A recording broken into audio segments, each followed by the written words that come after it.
आज 18 दिसंबर 2023 को हरियाणा बोर्ड के चेयरमैन डॉक्टर वीपी यादव और सेक्रेटरी ज्योति मित्तल जी ने ऑनलाइन मीटिंग लेते हुए 10वीं और 12वीं के फरवरी और मार्च 2024 के अंदर जो बोर्ड एग्जाम होंगे उससे संबंधित जो महत्वपूर्ण फैसले लिए गए हैं उसके बारे में जानकारी दी है। मैं आपको इन सभी फैसलों के बारे में एक एक करके बताऊंगा। वीडियो अच्छी लगे तो लाइक करें, चैनल को सब्सक्राइब करके ऑल के बटन के ऊपर क्लिक कर लें ताकि जब नेक्स्ट वीडियो अपलोड हो तो उसका नोटिफिकेशन आपको मिल जाए। अब पहली इन्फॉर्मेशन देखते हैं और इन इन्फॉर्मेशन के बारे में आपको जानकारी होना बहुत ज़रूरी है, यानी कि 10वीं और 12वीं के जो छात्र हैं उनको इसके बारे में जानकारी होना ज़रूरी है। तो पहली जानकारी ये है कि आपके जो हैं साल अब सेशन 2023 और 24 के अंदर 2 बार एग्ज़ाम होंगे, यानी कि 10वीं और 12वीं के जो छात्र हैं उनको 2 बार बोर्ड एग्ज़ाम देने का मौका मिलेगा। जैसा कि यहाँ पर लिखा हुआ है, twice exam formula in process for academic year 2023 और 24, यानी कि इस सेशन के लिए।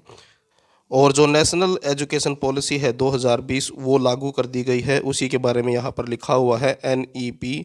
इसका मतलब होता है नेशनल एजुकेशन पॉलिसी, और ये 2020 है नेशनल ये पॉलिसी। और इसके अनुसार जो है फरवरी मार्च और मई और जून 2 बार एग्ज़ाम होंगे। मान लीजिए आपने फरवरी और मार्च में एग्ज़ाम दिए और उस एग्ज़ाम के अंदर आपके जो नंबर हैं वो अच्छे नहीं आए, तो आप जो है मई और जून में फिर से बोर्ड एग्ज़ाम दे सकते हैं सभी सब्जेक्ट के।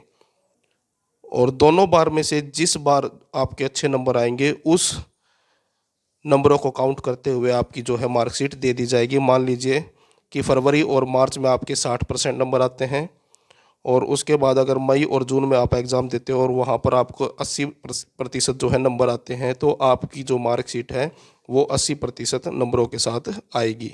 और यहाँ पर रीज़न बताया है कि इस स्कीम को लाने का रीज़न क्या है, save drop out from school, यानी कि जो बच्चे स्कूल छोड़ देते थे, पढ़ाई छोड़ देते थे, उनको रोकने के लिए ऐसा करने से इस वजह से ये पॉलिसी लेके आए हैं। उसके बाद लिखा हुआ है one more chance to pass in same session, यानी कि एक और चांस मिलेगा आपको इस सेशन में पास होने का, यानी कि 2023 और 24 में। Student better marks will be counted for both exam, यानी कि दोनों एग्ज़ाम्स के अंदर जो अच्छे मार्क्स नंबर जो आएंगे आपके जिस सब्जेक्ट के अंदर अच्छे नंबर आते हैं दोनों बार में से, उस नंबरों को जो है काउंट किया जाएगा। उसके बाद जो दूसरी महत्वपूर्ण जानकारी है वो ये है कि 4 set of question paper, 4 set आएंगे क्वेश्चन पेपर के ABCD, जो पहले भी आते थे, लेकिन इसमें अब की बार जो फ़र्क है वो फ़र्क ये है कि पहले चारों कोडों के अंदर, यानी कि A B C और D के अंदर, चारों कोड के अंदर अलग अलग क्वेश्चन आते थे, लेकिन इस बार ऐसा नहीं होगा। 96% क्वेश्चन जो हैं आपके सेम आएंगे, यानी कि ABCD चारों कोड के अंदर सेम क्वेश्चन होंगे, सिर्फ प्रश्नों की जो संख्या है वो बदल दी जाएगी। मान लीजिए सेट A के अंदर जो क्वेश्चन पहले नंबर पे है वही क्वेश्चन जो है सेट B के अंदर 8वें या 9वें नंबर पर हो सकता है। तो इसका मतलब ये है कि क्वेश्चन सेम रहेंगे, बस क्वेश्चनों की जो पोजीशन है, क्वेश्चन संख्या है, वो बदल दी जाएगी।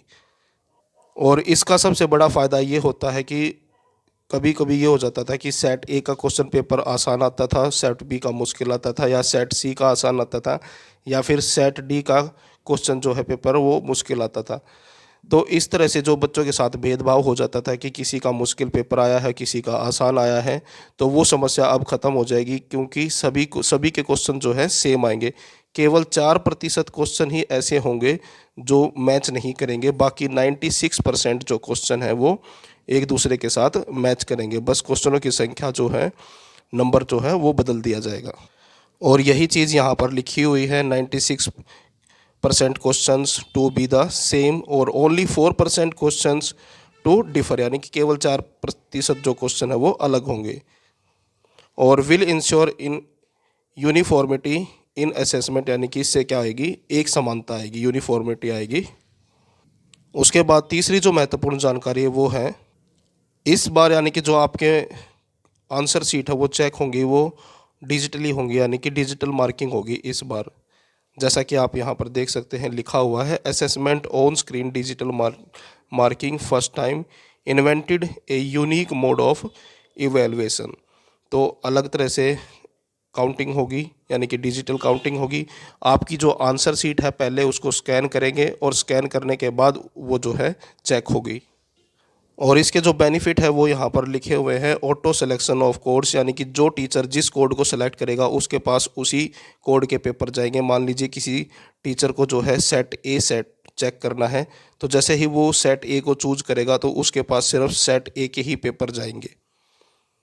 और उसके बाद दूसरा है ऑटो टोटलिंग ऑफ मार्क्स, यानी कि टीचर जो है टोटल नहीं करेगा, क्योंकि कई बार हो जाता था कि जो काउंटिंग जो थी टोटल जो था उसमें गलती मिल जाती थी, जिसकी वजह से छात्रों को रीचेकिंग का फॉर्म जो है भरना पड़ता था।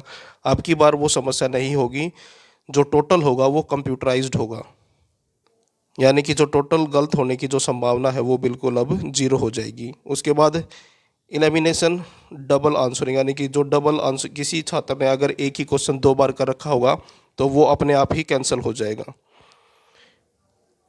और जो एक ही क्वेश्चन है वही चेक होगा। अलर्ट फॉर एक्सीडिंग मार्क, और अगर किसी को ज़्यादा नंबर दे दिए जाते हैं किसी क्वेश्चन के अंदर, मान लीजिए कोई क्वेश्चन 3 नंबर का है और उसमें गलती से 4 नंबर दे दिए जाए, तो वो ऐसा नहीं होगा इस बार।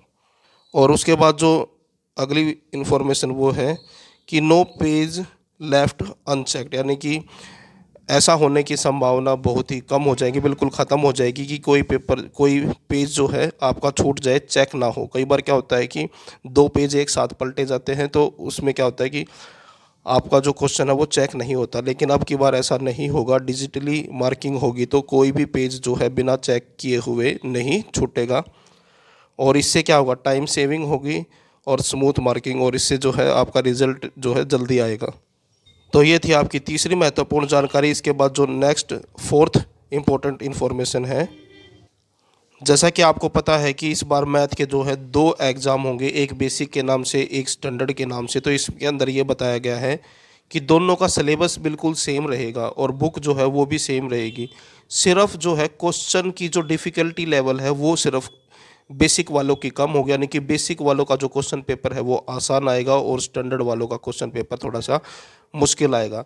और जो छात्र बेसिक लेंगे उनके लिए इन्फॉर्मेशन ये है कि 11वीं कक्षा में जाने के बाद उनको मैथ विषय नहीं ले सकता वो, यानी कि 11वीं में उसको मैथ नहीं मिलेगा। केवल जिन्होंने स्टैंडर्ड मैथ लिया है वही 11वीं में मैथ पढ़ सकते हैं।